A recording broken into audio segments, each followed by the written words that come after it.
this laptop. I don't know whether my own.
All right, good evening, everyone, and welcome to day 3 of our Train the Teachers program. I'm sure that we've been having an exciting time from day 1. So let's begin to dial in. If we know our friends and colleagues who should be on this call but are not, please let's notify them. Let's begin to dial in. So my name is Fumini Oladapo, and I'll be with us today. So we'll just wait a few minutes for everyone else to dial in, and then we'll get started. Okay.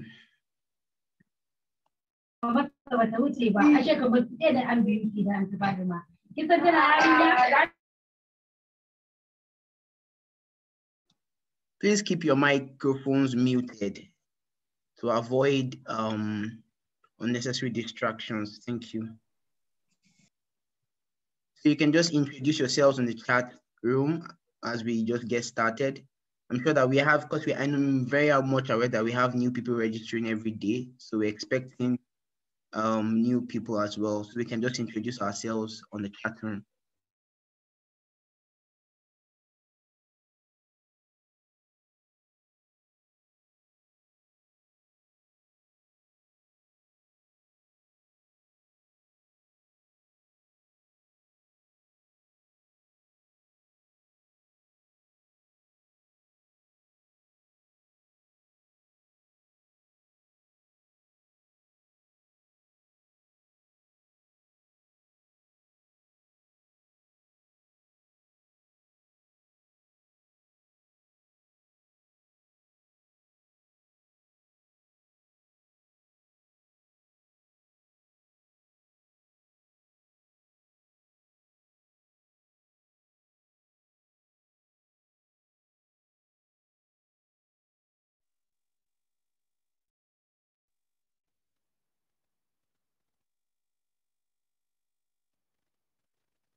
Okay, so currently have 47 participants, and while we wait for other people to just dial in, we'll get started right away. So welcome once again to day 3 of this amazing event that we've had going for 3 days. Yeah, so we'll be getting started right away. And as we said yesterday, we're quite aware that we have a few people joining us today who have not been with us since we started. So we're going to be introducing us once again to Data Science Nigeria and the broad space that we cover as an organization. So Data Science Nigeria is a registered non-profit organization with a vision to build a world-class AI knowledge, research, and innovation ecosystem. And the idea of all this is that we are building a through high impact and transformational research, business use applications, and AI first startups, that every program, every event is geared towards this agenda. And the idea is in 10 years, Nigeria becomes one of the top 10 AI knowledge and talent destinations in the world with a 20% GDP multiplier impact. I believe that is super amazing. And here are some of our accomplishments in the last few years. We've had over 22,000 people in registration to at least one class in our online courses. We've also had over now 300,000 views of our 100 days of machine learning beginner to expert level classes on YouTube, over 3,000 hours of face-to-face free machine learning and data science classes across our communities, our 41 communities across Nigeria.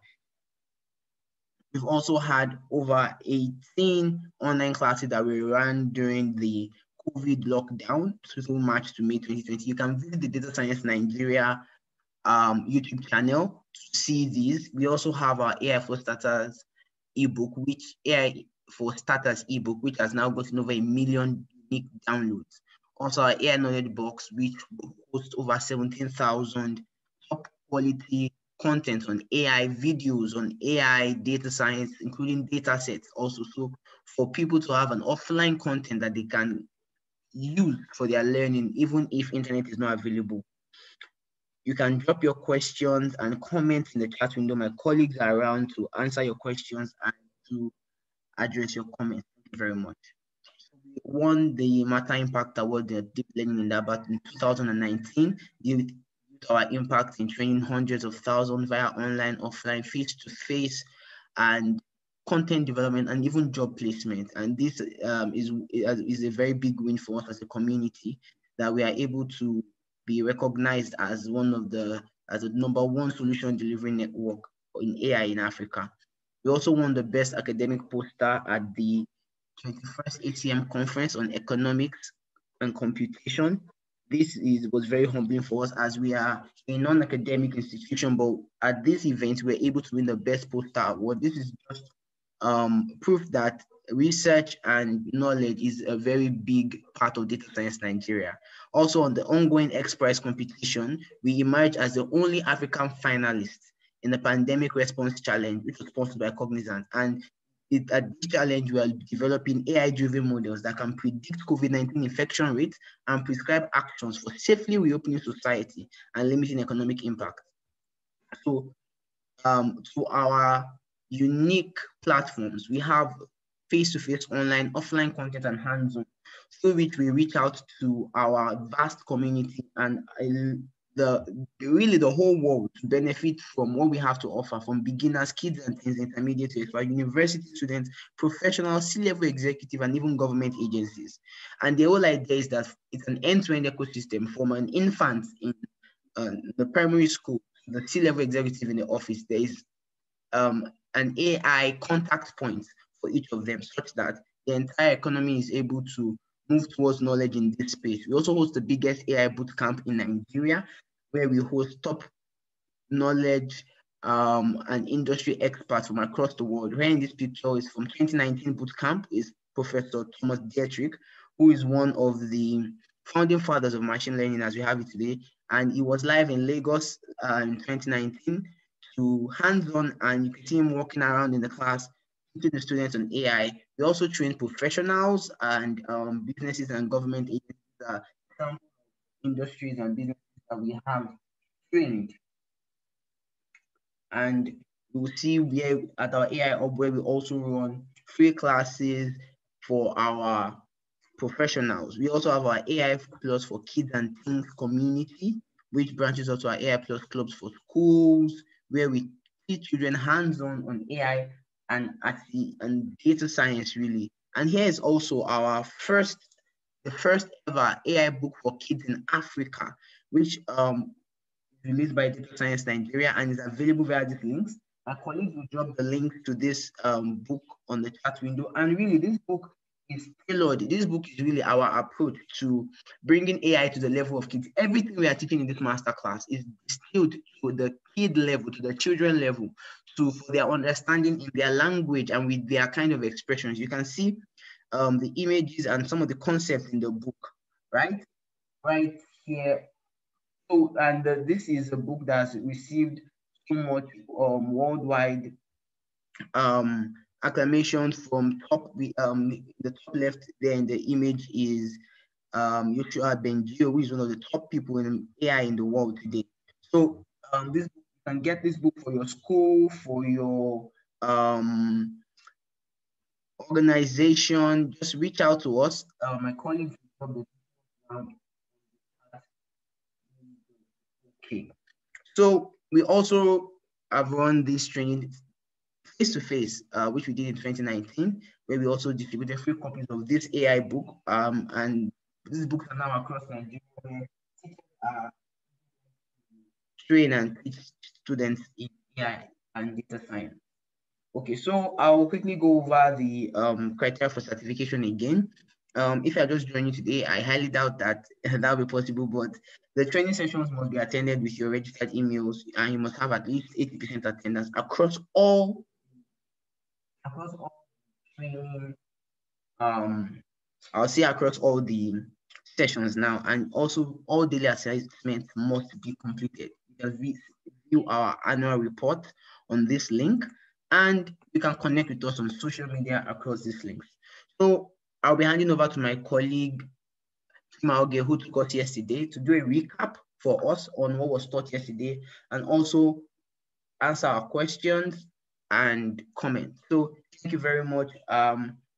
We're going to have another exciting time of learning today. I encourage us all to pull out our notebooks, pull out our frameworks, and let's get started. So thank you. I hand over to Chimaoge. Yeah, thank you, Fumini, for the intro. Good evening, everyone, and welcome to day 3 of our convention. I'm Chimoge or Linda, whichever you choose to call. I'm sharing my screen right now. Okay. Yes, okay. I hope you can see my screen, please. Yes, we can. Thank you. Okay. So yesterday we looked at data types, other data types we have in Python. We talked about strings and the different methods that comes with string, method like upper for converting to upper cases, lower to convert to lower cases. We also looked like indexing and slicing of strings, where we talked about how to index your string. Maybe after declaring your string, you want to pull out a value from your string. So with strings, and we also saw how to slice our string, where we discuss the difference between indexing and slicing. When you are indexing, you are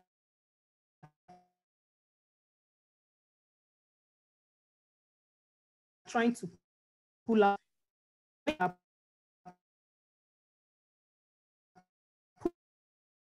pull more than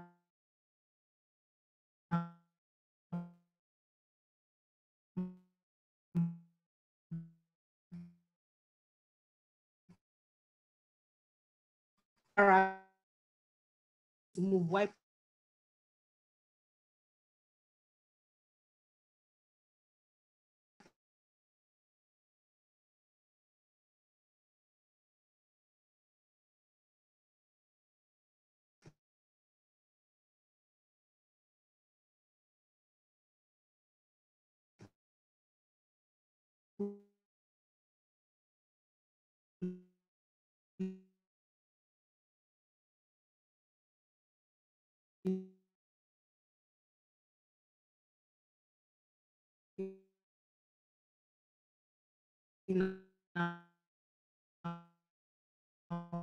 and we saw how to do that, impute, okay, by using the Python key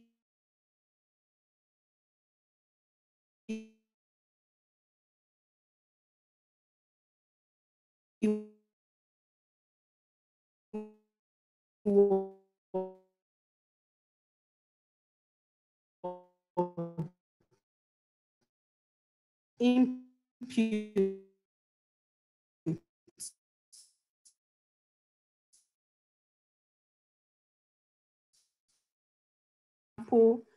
This is list as integers. So when you see list as integer, it means just list of integers. List as float means list of float number that contains decimal points. List of strings, and here we saw mixed one where we have integer, we have float, we have string, we have Boolean.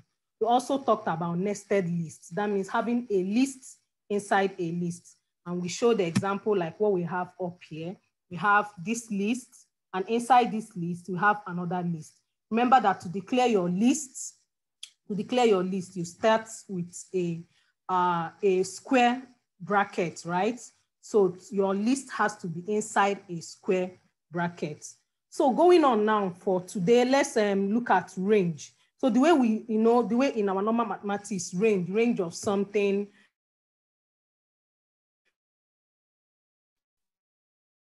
range of a range, use the keyword range. So, and inside, so when you, after typing the keyword range, you open a bracket and type a number inside. For example, now we have range 10, okay? We have range 28. And so the same way we have start index, top index, and step index, the same way we can also use it in range. Now, when you declare a range of 10, because Python starts with index 0, you are going to have number from 0 to 9. So if you are declaring a range of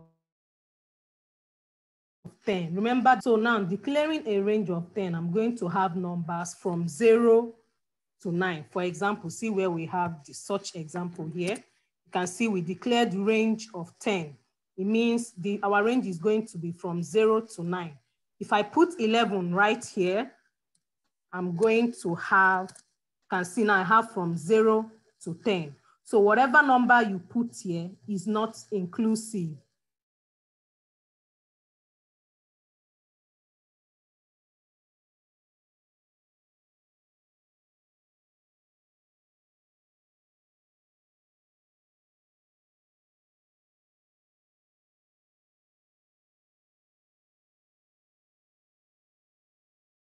Points, yes, to 7.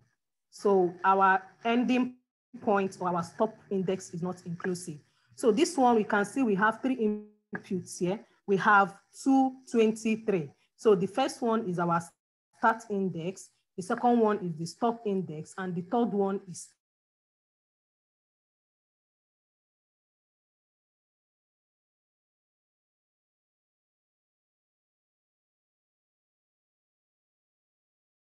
step. I'll range for 5.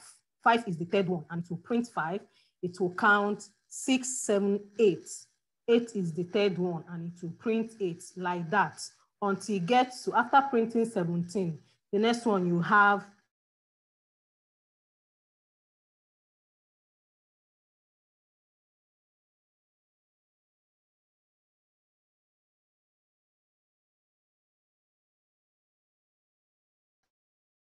example. If I declare a list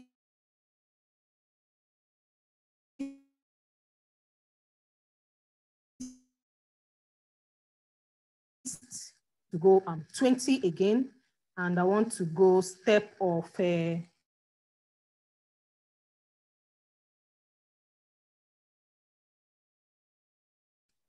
this will be, what do you think we are going to have?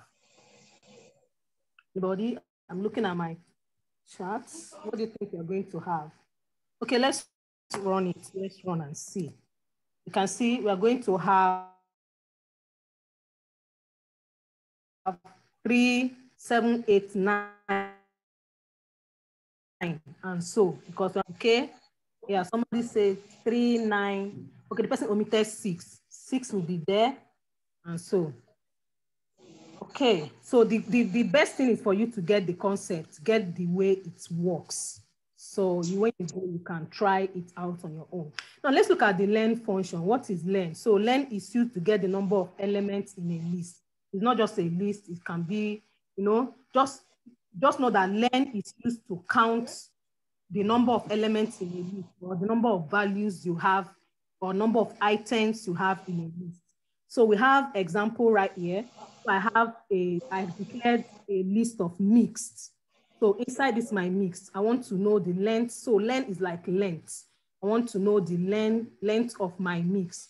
So once you use a len function, how you do, you use a len keyword by typing len, L-E-N, open a bracket and put in the name of your list. Here, the name of our list is mixed.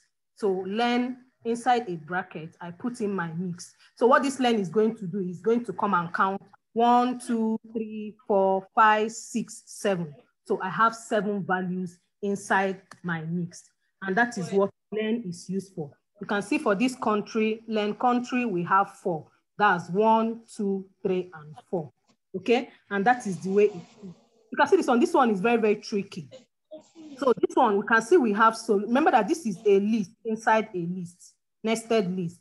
So when you use len on this, take note, it's not going to come and count 1, 2, 3, 4, 5, 6, 7, 8, 9, 10, 11, 12, 13. No, it's going to count the list you have. Inside this list, I have 1 and I have 2. So that means the length of this north, central, southwest is just 2. Because I have 2 lists inside this list. They are nested, okay? And that's len, that's what len function is used for. So yesterday, somebody was asking, how do you slice or index a list? So we are here now. The same way we index or slice our string is just the same thing. So now I have lens inside my list, okay? Now I want to index the third value. Remember, Python starts from 0. So I called my list. Inside the square bracket, I put the index I want to call. So now I called 3. Python is going to count 0, 1, 2, 3, and it will print 1, 2, 3 for me. The same thing here, we have slicing. Remember our slicing, the start, the stop, and the step. So here I have my list of 0 to 3. 0 is 90, 1 is 2.5, 2 is GBG analyst. Remember that our stop index is not inclusive. Our stop index here is 3, and 3 is 1, 2, 3. And that is why we don't have 1, 2, 3 printed here, because it's not inclusive. Okay, this is more example we have. You can see this one. So we have, this one is a nested list. We have lists inside another list. So this list, the first main list is made up of 4 items. What are the 4 items? We have 1, we have 2, we have 3, and we have another list, which is the 4. Now, if I call new list 0, new list 0 is going to print out 1 for me. I assume by now everybody knows this, right? Now, new list 3, you can see now, new list 3 printed out a whole of this for us, okay? Because that is our 3rd item. Remember, this is your 0 item, this is your 1 item, this is your 2, and this is the 3rd one. This whole one is the 3rd one. And that's why when we say new list 3, we have this one printed. Now look at this one. This is now when you are indexing, nested lists. So inside this, my 3rd list, I want to print out A or B or C. How do I do that? So this time around, I'm going to call my list, which is the new list. I will open the first square bracket. Inside my first square bracket, we'll have the index of the main list. That's 0, 1, 2, 3. Remember, I'm trying to print A. I'm trying to print alphabet A. For me to print alphabet A, I have to first of all call this the list that it is inside. Okay, for me to print alphabet A, I have to first of all reference this one. And this one is in index 3. Okay, and that is why I called 3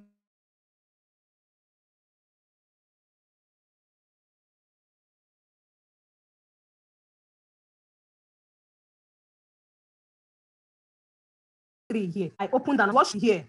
If I want to call B, what should be here? I'm looking at the chat box. If I want to call B, I want to print alphabet B. What should I put in here, please? Anybody, please type it. Let's see. Okay, 1, exactly. That's so correct. Oh, sorry, I did not run this. I need to run this before I run this one.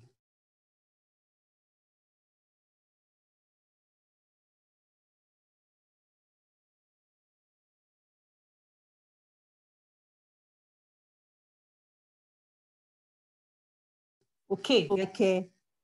Nested 2. So this list is made up of 2, 3, 4.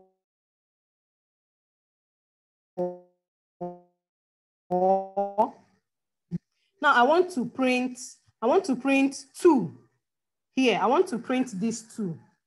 If I want to print this 2, so let's forget this first one. I assume by now we all get this one. We also get this one. So this first one prints this entire.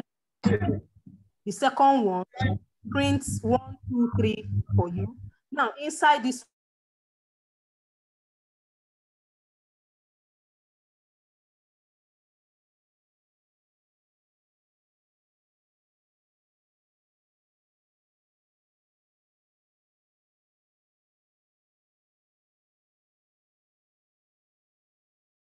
refers to the 3rd list inside the 2nd list that is inside the main list. Okay, I hope I'm not confusing, but yeah. So if I want to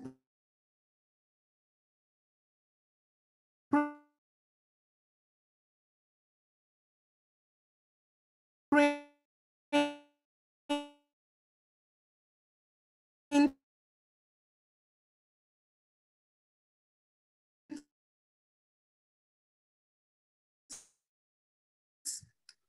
type 2, and that is very, very correct. I'm going to put 2 there to get my letter 3. All right. So quickly, let's talk about immutability. So when you say something is mutable, so it means that thing is liable to change.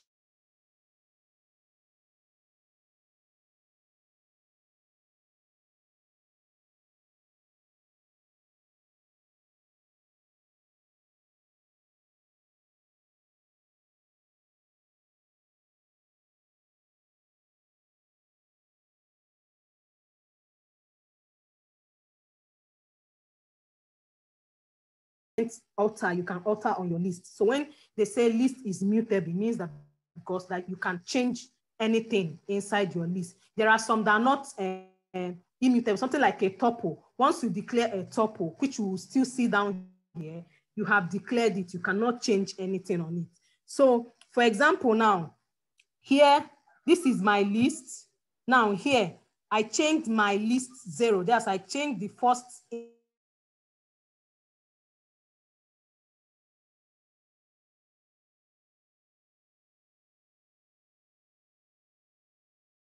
index of equal to the value you want to change it to. So you can see from here now, this one here has been changed to 9. Okay, so let me change this last one to something else. So if I decide to change it to something else, I'm going to have my list, open my square bracket. So this is index. I'm going to use -1. I hope you understand why we're using -1. Okay, so I'm going to change it to 7. Let me run this one, and then I run this one. So if I call my list again, if I call it,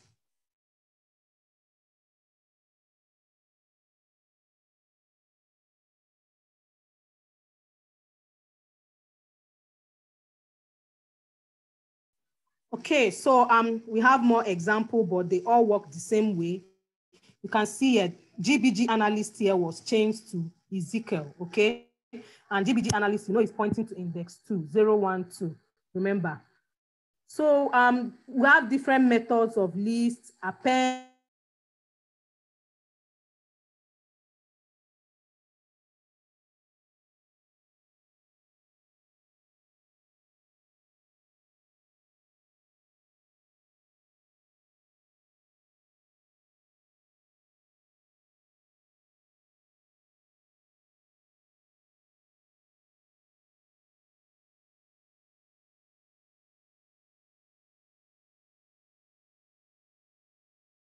these are just methods of a list, okay? On your own,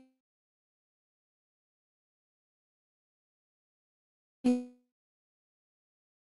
can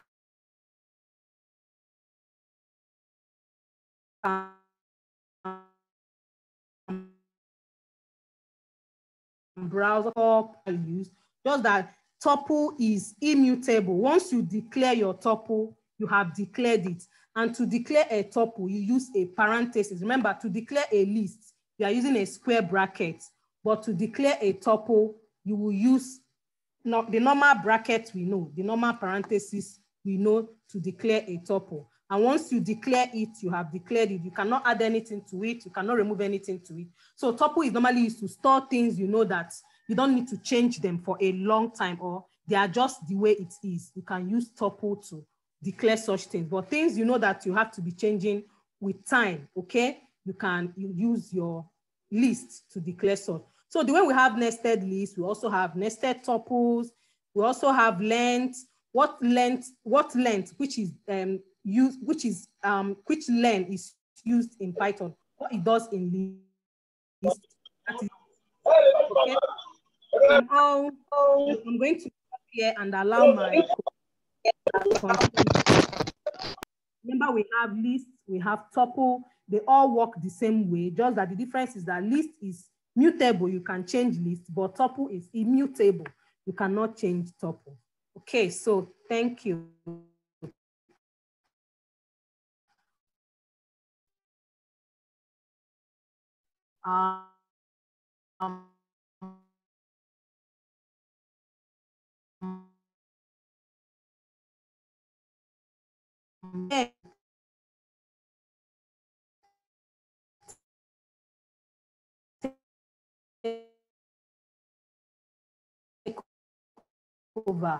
Small. I'll be sharing my screen so that we can move into today's what we have for today.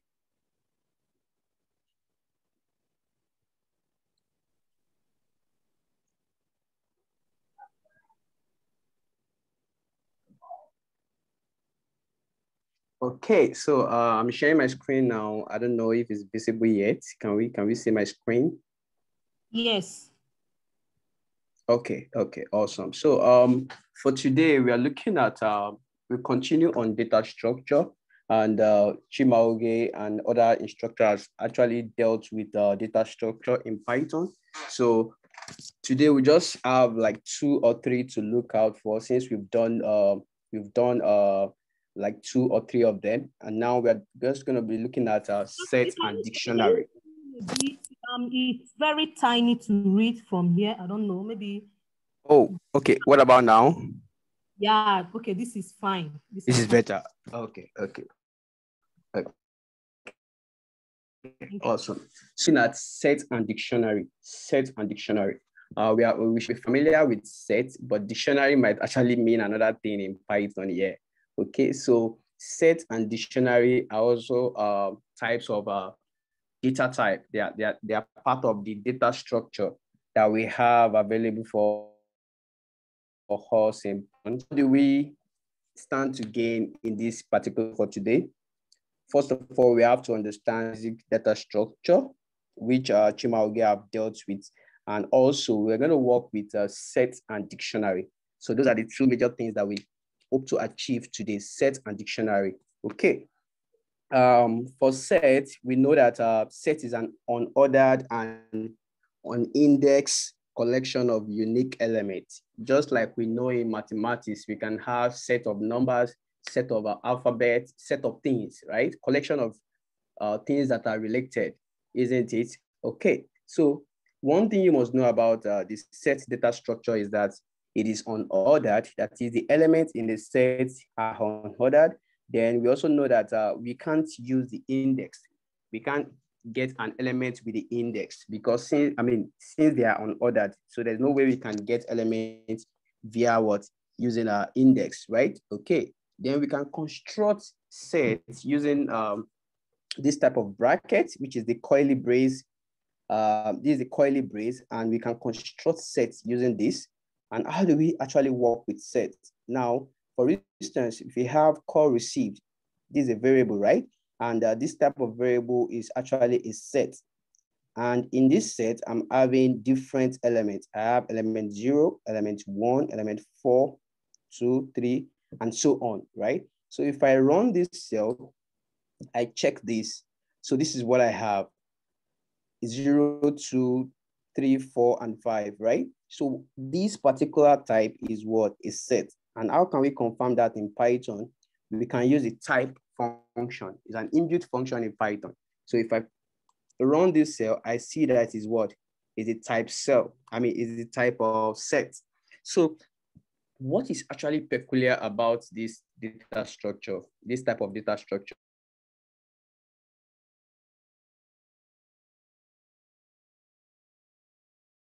That is, now you will notice that the element in a set has been arranged in order.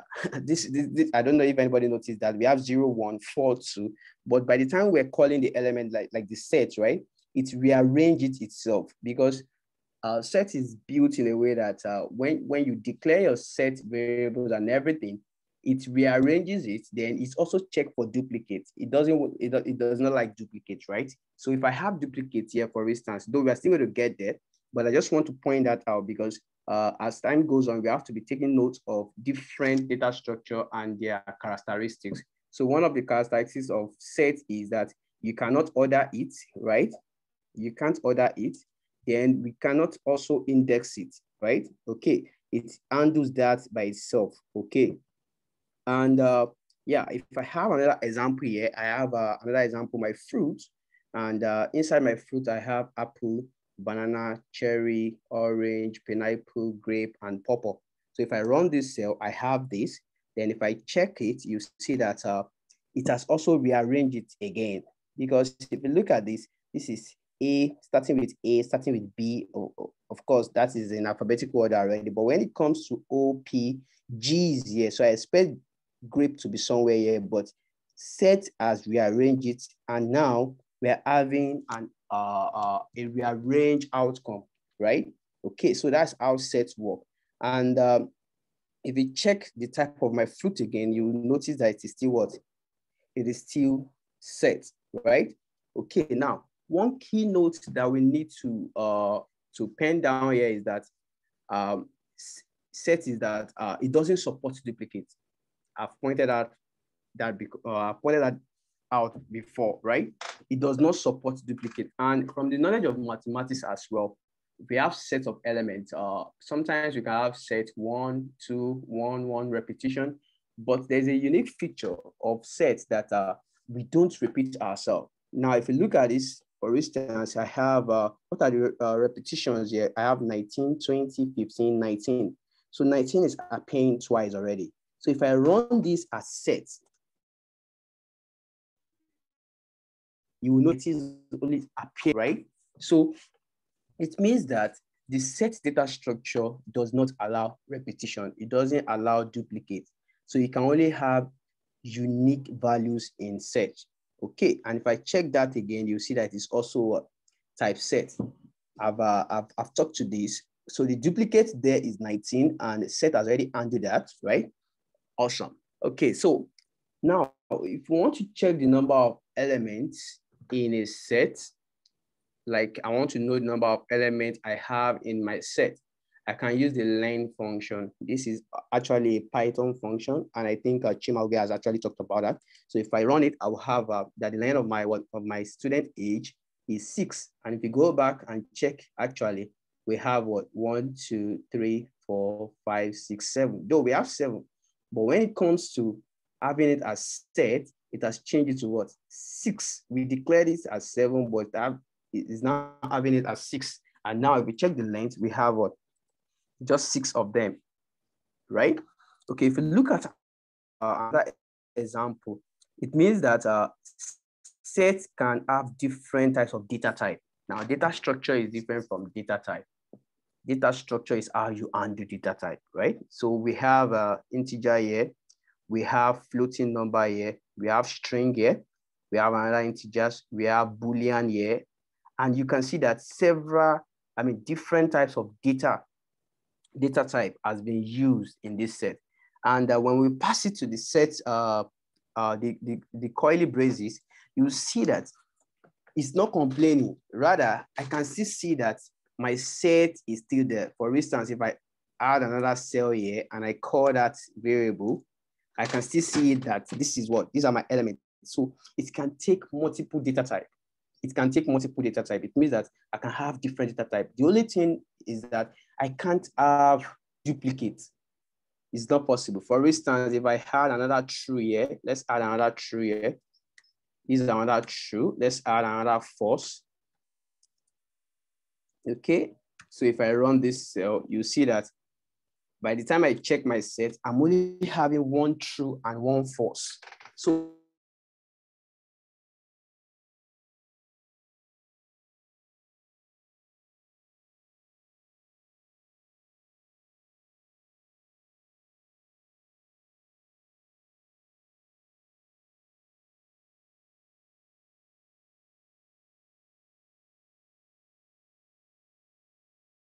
check the length of my set now, I'm having it to be 9.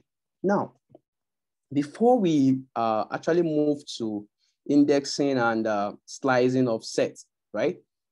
I quickly want to add some cell here and show that sometimes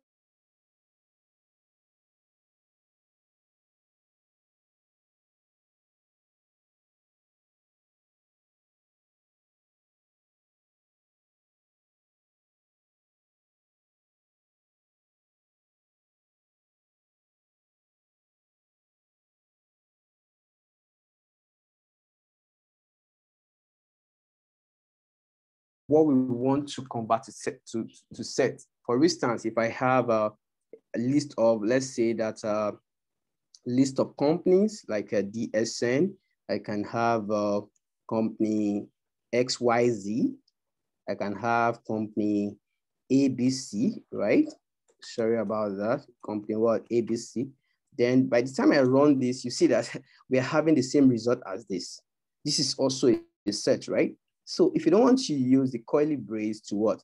To declare your set, you can also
recognized. It means that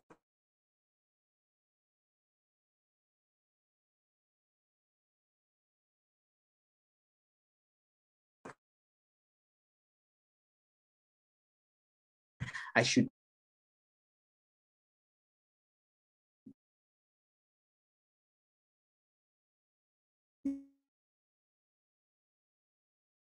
set is for that a school that a student can perform in or can do in a school, for instance. So if I change that, let's have that under here.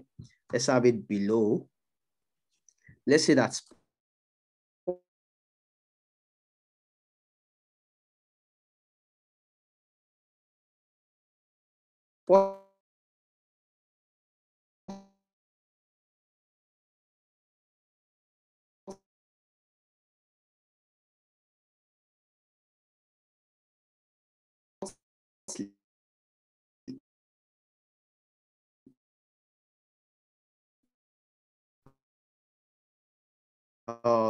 I check my sports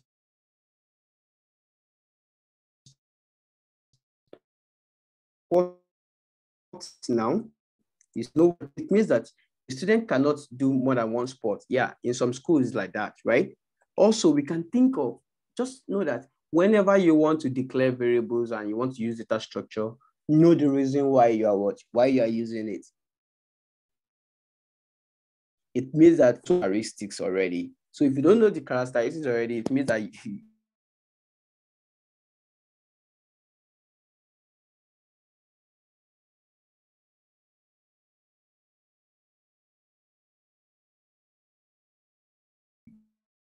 you might be thinking, guess how we can add, since we say that we can't check elements through index, but how do we add element to a set?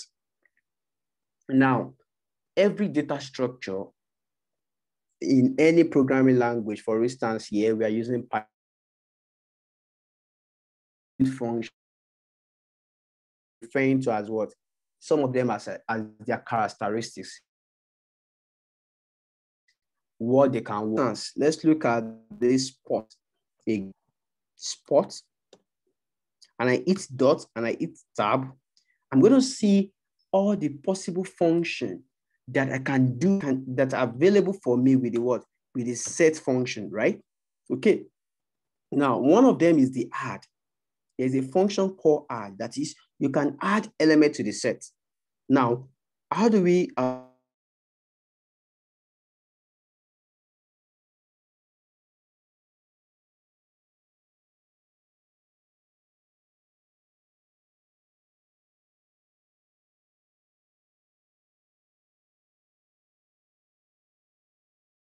adding the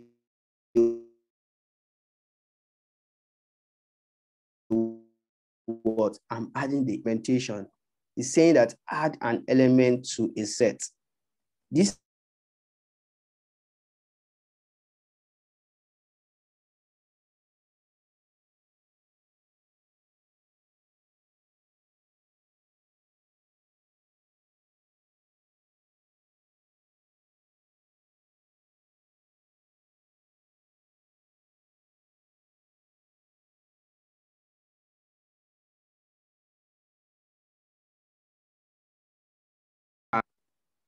what do we have?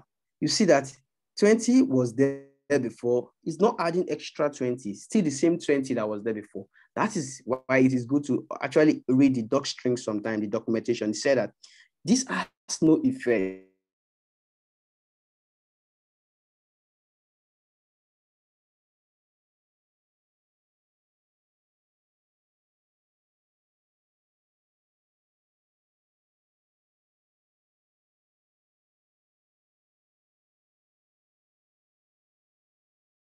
Forget how to implement or how to implement a particular function, how to call a function, you can just hit the shift tab, then you see the documentation here, you see what you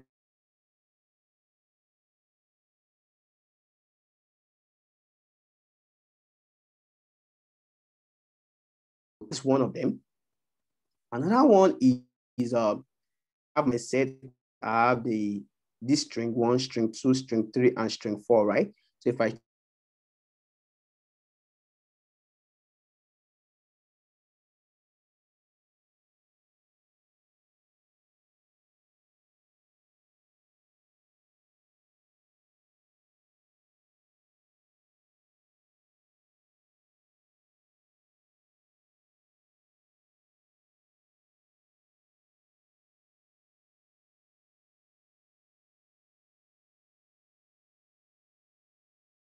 we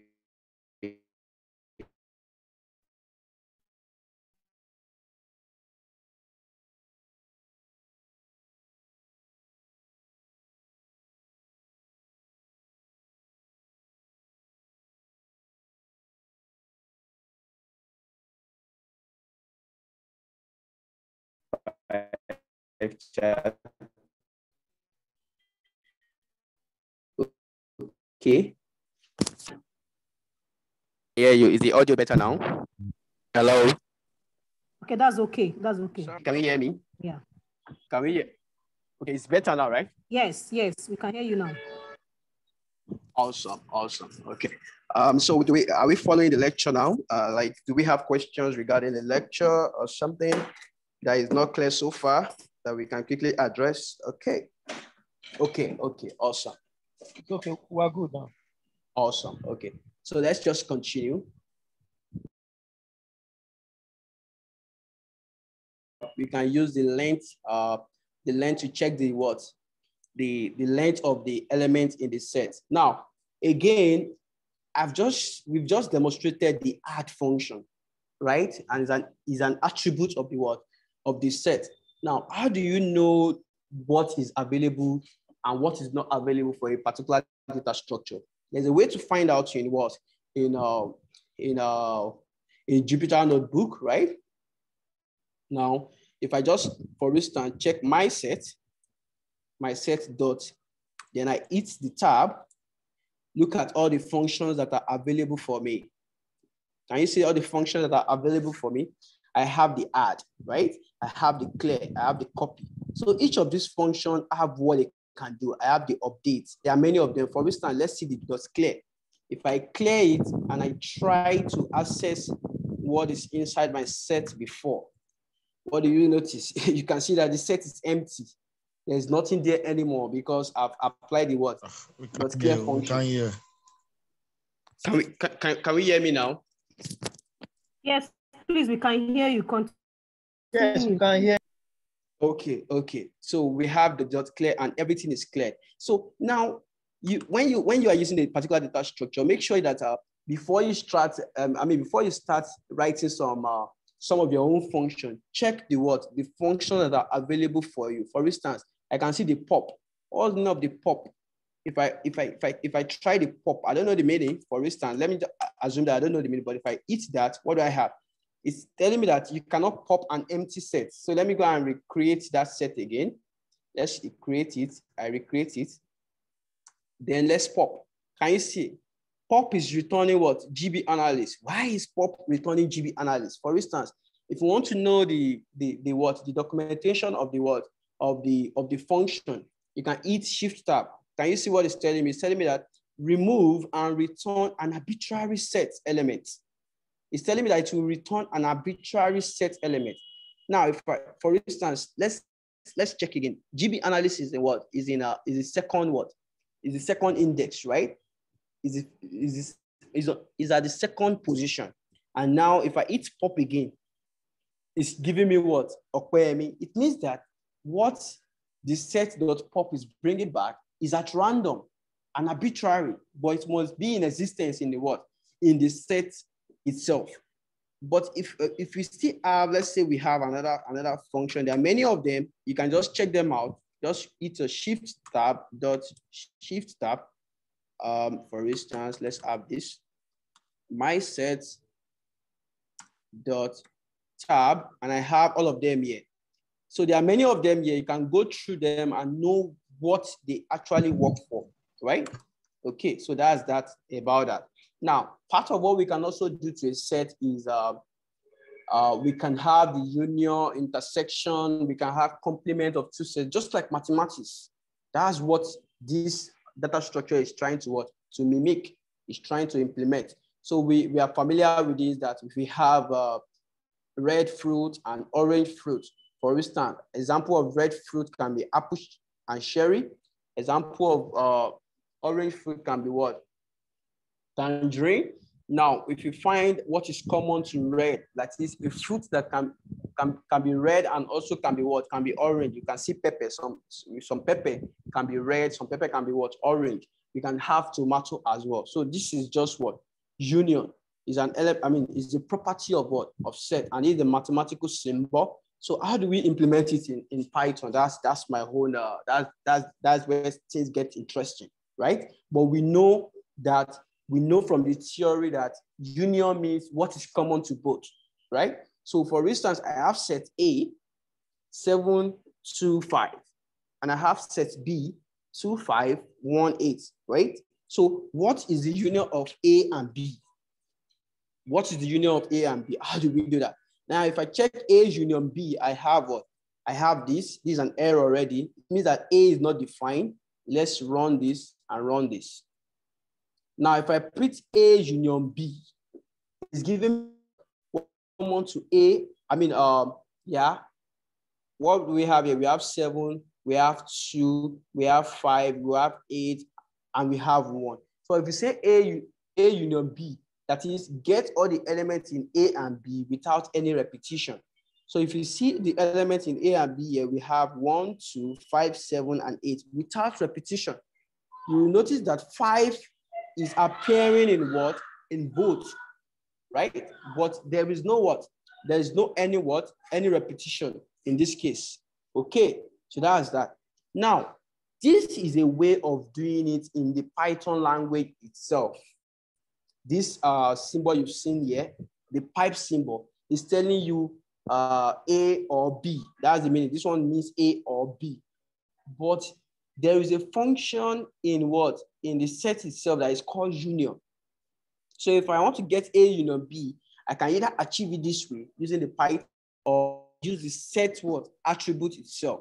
So if I say A dot union B, and if you notice before, I've actually what did I say? That there are many of those functions there, and one of them will be what? Will be union. Can you see it here? Is union. That is what we are using. Okay. Now, how do we use it? A dot union. Then what is common? I mean, what are the elements in A and B without repetition? So if I check that now and I run it, I have this. I'm having the same result. Don't forget that this pipe symbol is what? The pipe operator is just an OR in Python. And this one also represents what? OR. But this is only available for you in what? In sets. Why this one is available for you generally in what? In Python, right? Okay. Now also we can have the odd number and the even number. Then we try to check what is the union of both. And of course we should expect all the elements present because odd and even are different. So when we are collecting all the elements in odd and even and we are bringing them together, we shouldn't see any repetition at all because they have distinct what characteristics. Okay. Now, also, this is also the same thing. It's just the same theory. Apple, banana, cherry, and the likes of it. A union B is the same thing as what? Listing all the elements in the two sets without repetition again. Now, we can go on and go on and go on to check each of these functions. But what I want you to just take out of this is that we know a data structure that is set, right?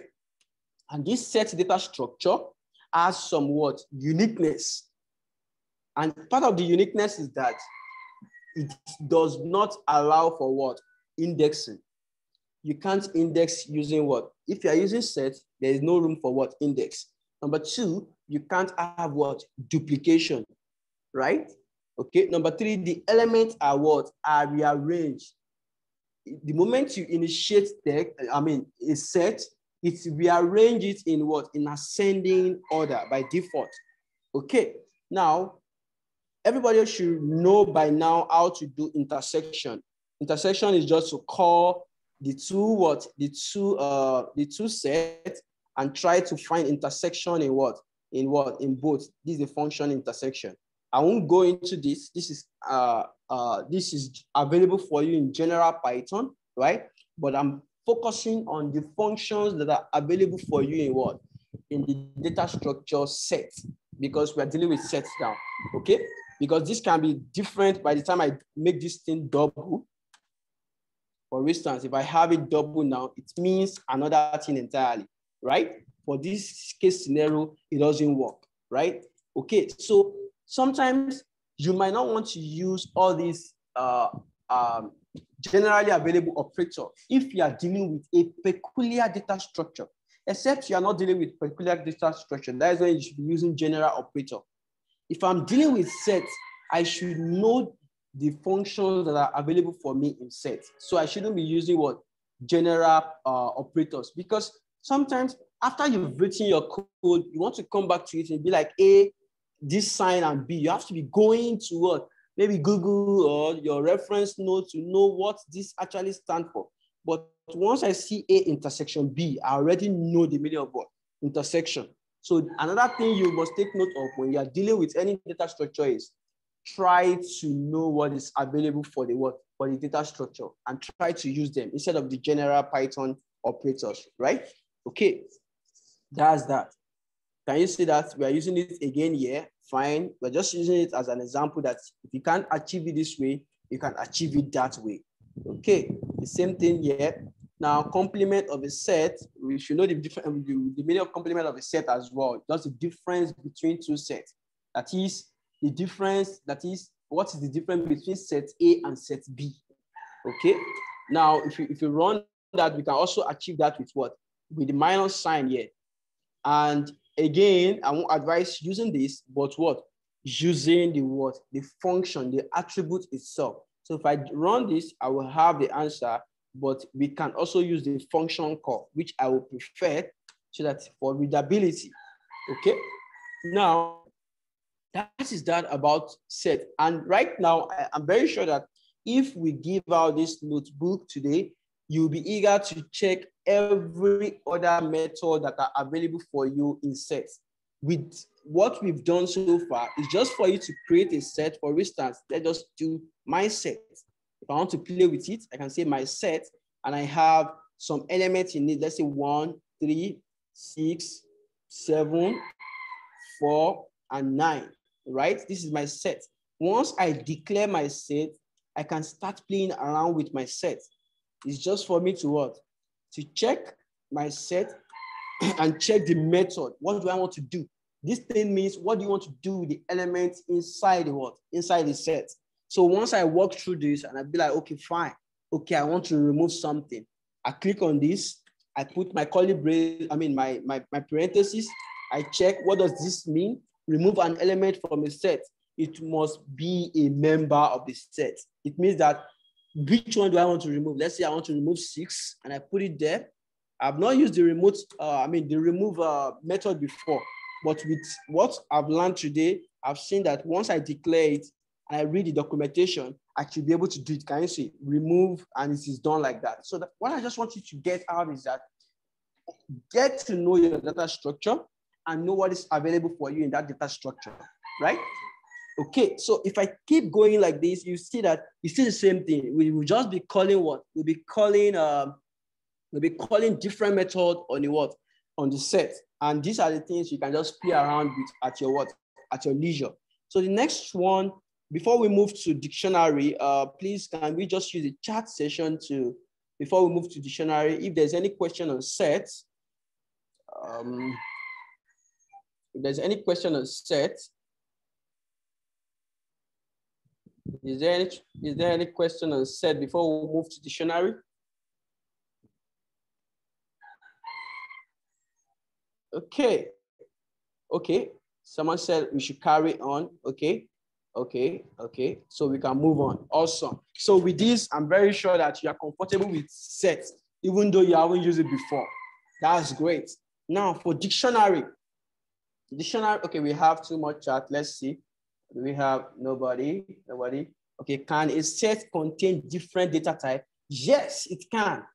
The only thing, that's a good question. Thank you for that question. We'll just ask that question. We just ask that question. I like that question. Chat. Okay, Anyanfelua. Awesome, awesome. Thank you so much for that question. The question is, can a set have different data types? Awesome. Now, you will see that I've explained that in the beginning. These are different data types here before I quickly move to dictionary. Where are they? Okay, yeah, you can see this here. Mixed data type. I think that person just joined us and you're follower, but this is to reiterate that a set can have what? Different data type. It works. This is a data type of integer, float, string.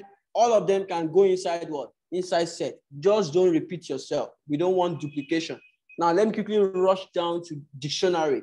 I'm very sure by the time we explain dictionary as well, you should be able to get it and try it out on your own, because I just have like 20 or 15 more minutes, and we need to deal with dictionary. Now, dictionary, before we go into Python definition, let's look at dictionary as what we use in English.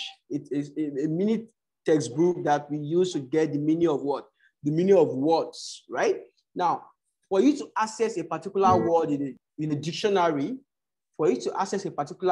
dictionary, you need to know the location, right? And part of how we use to know the location is to check via the alphabet.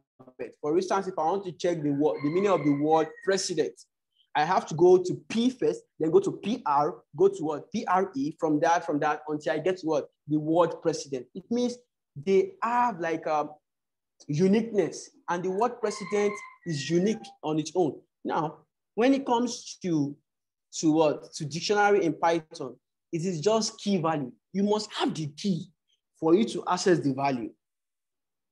The only way you can access the value is via the what? Via the key. Don't be confused with the meaning of key value pair. No, it's just a buzzword. With the key, I can get the value. Without the key, I can't get the value. It means that the key must be unique. If a key must hold a particular value, then the key must be what? Be unique. But the value can be different. It's just as simple as that. I can have different room of different size, but the key to the door has to be what? To be different. So what do we have here? Look at the way we declare dictionary. It's just the way we declare what? Set. But we must have the key and the value. And how do we separate the key and the value? It's just the use of what? Semicolon. We have key 1, which is a string in this case, and we have the value 1. We have key 2, value 2, key 3, value 3. Can you see that? It's just what we've defined already. Key, value, pair. They must come together. When you're saving the value, it must have a corresponding key. A key cannot be empty. The value cannot stand on its own without a key. As simple as that. So if I run this code cell and I run this, I have my key and the value. My key and the value. My key and the value. It means that if I want to access value 1, I need what? Key 1. If I want to access value 2, I need what? Key 2. I can't use key 3 to access value 2. It's not possible. Very simple like that. So if I check my dictionary, let me see my dictionary. What type of data type is that? Let's run U. Okay. I have it as what? DICT, which is representing dictionary. Dict, which is a short form of what? Dictionary. Now, if you look at this now, an example, Nigeria is 60, Kenya is 69, Uganda is what? 68. This is the key. This is the value. Life expectancy. This is the key. This is the value. This is the key. This is the value. By the time I run this cell and I run this, I have this. Can you see the key and the value? The key and the value. Now, if I want to access, let me see if there's a column that shows how to access the what? The value here. Okay, let's just quickly run this example 3, the same thing. What do we have here?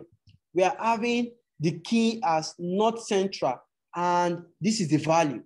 The value is what? Anything that comes after the what? The column until the next what?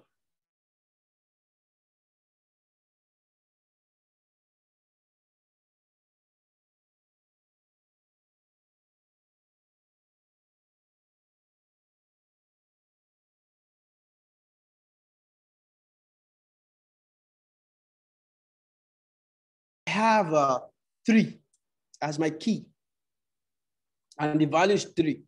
Let's run this. Can you see? No error.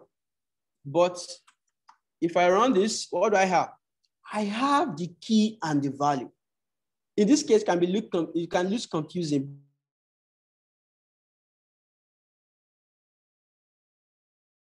Key.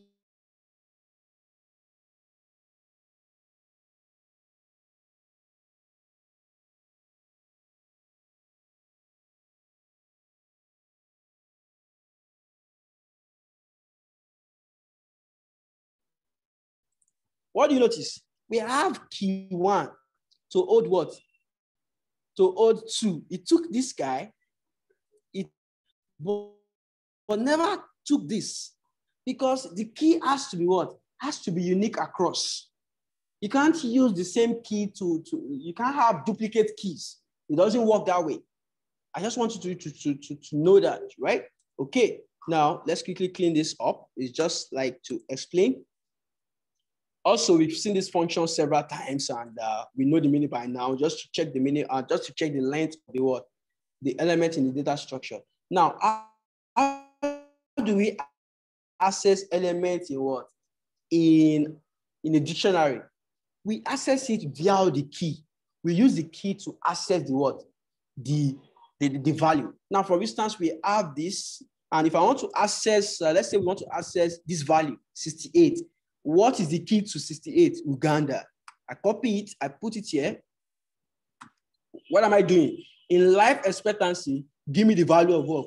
Uganda. And if I run it, I have what? 68. Can you see it?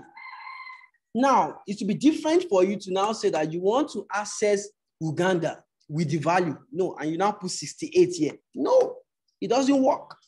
What does it say? It says key error. It means that key 68 does not exist. So for you to access anything in a dictionary, you have to go via the what? The key itself, right? Okay, so the next question you'll be asking me now is, how do we now access the key themselves? Like if I want to know the keys that I have in my dictionary, or I just want to get the values I have without the key or something, we'll get to that, right? We will definitely get to that. I just want you to know that for you to access a particular value, you must use the word, the key. I've just done that again now. Also, Ethiopia, we can do that with Ethiopia. You cannot access item in the dictionary by index. No, it's not done. Can you see? I am trying to access an item via the index, and it's telling me that key error. It's telling me that this function is looking for a key. And now you are thinking that 1 is an index, but no, this dictionary is thinking that 1 is a key. And now it goes into its database, it checks, is there any key that is equal to 1? It says no, please throw an error, which is what? Key error. No key that is equal to 1. It means that you cannot access an element via what? Index in a dictionary. Okay, now dictionary method, just like I mentioned in the first case, we have different methods for different data types. That's what are the characteristics of that data type, data structure, and what are the methods that are available for you. This is just a list that we have here. There are many of them. And how do we access them? For instance, let's see the life expectancy again. Life expectancy. And again, if you want to know the functions that are available, just put dot and hit tab. You have all of them. Look at all of them here. There are many, right? You can see that from keys was not present when we are doing set. Of course, we have clear, we have copy, but we didn't have from keys when we are dealing with set. It means that different data structure have what? Different functions to them. Dot items. When you call a function, you put your braces. Look at the items in my what? In my dictionary. It gives me the list of items I have in my dictionary. And if I don't know the meaning of that, I can check the documentation. What does it say? A set-like object providing a view on the items that you have in what? In the dictionary, on the dictionary's item, right?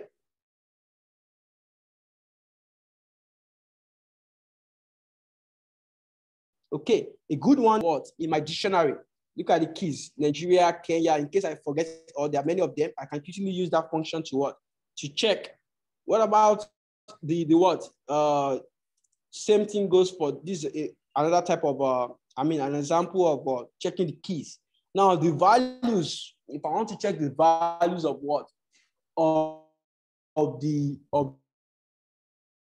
the data that I have there. Can you see? It's just giving me a list of all the values without their keys. So I don't know which value goes for which key, but at least I can see all the values at a glance. The same thing for geopolitical zone. Now we can continue like this and keep checking each of these methods, but I will just employ that whenever you're trying to pick up what you want to pick up from it and use your dot and use tab, you see all of them here. They are listed for you there. It's just for you to pick one of them, use your curly braces, and hit a what? Shift tab. You get the documentation. What does this pop do? Remove a specified key and return the corresponding value. Can you see that? So for instance, I just saw that definition and I'm going to use Kogi for instance for geopolitical zone because it's a key. If I pop it, what do I have? It's telling me key error for what? Geopolitical. Oh, Kogi is a value and I'm trying to access it, which is wrong. Let me quickly do dot keys. Yeah. Okay, I have Southwest. If I copy Southwest and I want to pop it, I just put it here and I what? Pop it. Can you see? It's bringing out all the what?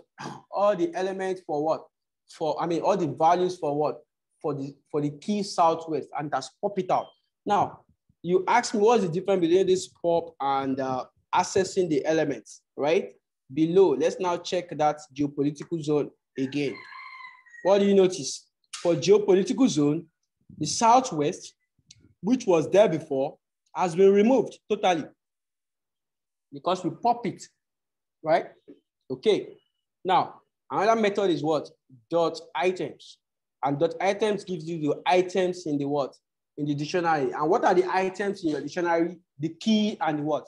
And the value, right? Okay. So if I hit this, I have this. It's giving me the key, the value, the key, the value, the key, the value. So before we quickly move to update dictionary, do we have any questions so far? Do you have questions? Can a set contain different data types? We've answered that. 10 more minutes, okay. Can you have the same key and can you have same key and value within a set? Number one, a set does not have key and value. Maybe this person is trying to ask, can you have the same key and value within a dictionary? And I think we've answered that. We've answered that already. We said that if we have, let me quickly use this part below. If we have, let's say my dictionary is equals to, if I have this key here, 5, and I have the value to be what? 3. Sorry, I have the value to be 3. And I have another key. You're asking if we can have the same key like this. We have 5. And let's say that the value in this case is what? Is 4. It will accept it, but it will only recognize the what? The last one, because it will keep track of this guy. Then in this case, if you see that you're having this key again, then it will think that you're trying to update. So what do we have? It's keeping this. Because this is how Python works. This is how the programming language works. For instance, for Python, it goes this way. It picks this guy, it puts it in the memory, right? But now you came across this again with the same key. So it means, but by default, you're telling me to update what I have in this key. And what I'm having previously in this key is 3. So I will update you with the value what? 4. That's why we are seeing this result. So you can't have the same key in what? In your dictionary. In that case, you can go to what? A list. You can go and use a list for that. Okay. Now, how do we update? The same thing, just a function. Update your dictionary. That is, you want to add key value to it. If I don't know how to use the update, I check the what? The documentation. It's telling me if E is present. Okay, this is the documentation. Update dictionary from dictionary or iterable, E and F. Key and what? The value. This is the key. This is the value. So if I hit this now and I check, you see that Burundi was not there before, but now Burundi as the what has been added to my what? To my dictionary. So it's just a function, I mean, an attribute and a function to the what? To the dictionary. There are many of them. There are many of them there. What you just need to know is what? I have different data structure. I want to achieve this. Which one works best for me? Because if you choose the wrong data structure, it might be working fine for you at the beginning of the project. But by the time you want to start accessing some element or you want to manipulate some element of that data structure, and you notice that those methods you're trying to call or those characteristics you're trying to use, the data structure does not have it. It means that you have to rebuild the system from scratch again. So that's why it is very, very important for you to be familiar with what? The data structure, and also know what is available for you in that data structure before you even start coding anything at all. I gave the scenario of I want to have I want to create a register, and the register for a class can have the same name, the same father, and the same surname and the same student name. For instance, I used Elon Musk the last time. Elon Musk. We can have another student bearing Elon Musk again. So if you go and use set to create a register in that case, it won't work. It will only recognize the second Elon Musk, but it should not recognize the first Elon Musk, right? But in that case, I can use a list, because if I use a list, it doesn't know whether there is duplication or not. It just takes everything you give to him, you give to it, and he saves it. But if I want to have distinct value, I don't want repetition at all, then my best bet is to go and use what? The set. Also, if I want to be able to access a value via the key, it means that I should be using what? The dictionary data structure. There are many of them. There are still other ones that are there, but these are the ones we've treated so far. And I hope that you've gained a lot from this class. I have to round up now. And the class activity here is just for you to what? Consider the dictionary. How many keys does this have? So look at this dictionary now. This is a dictionary.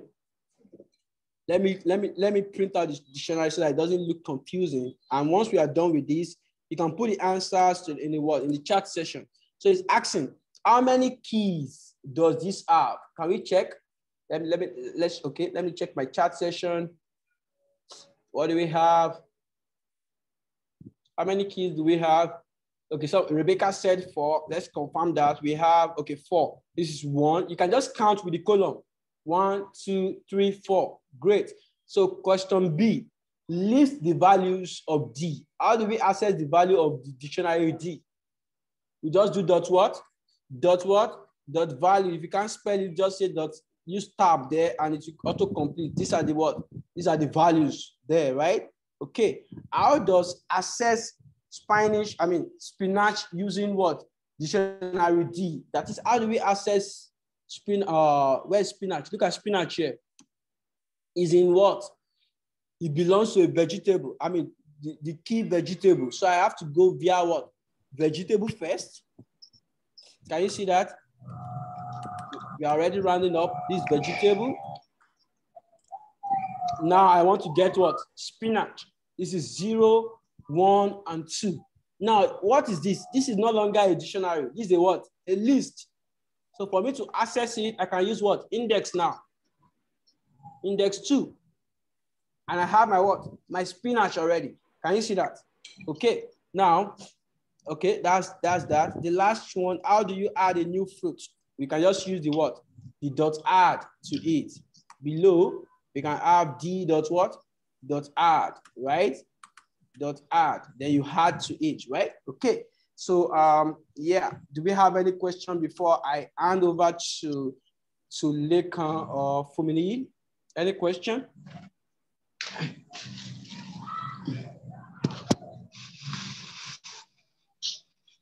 Okay, somebody say, can we update a dictionary with a value at a specific index? Now look at this. Look at this. That's a good question.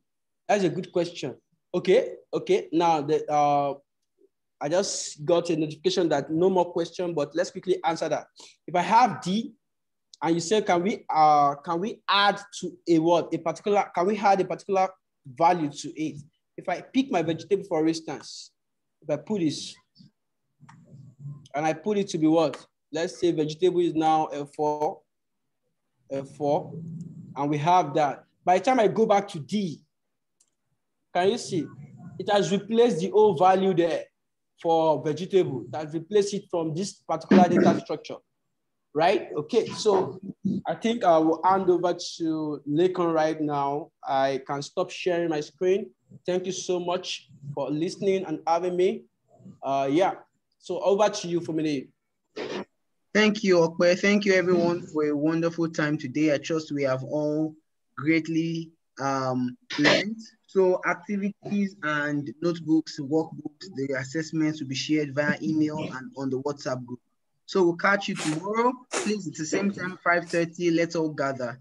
So thank you. Enjoy the rest of your evening. Bye.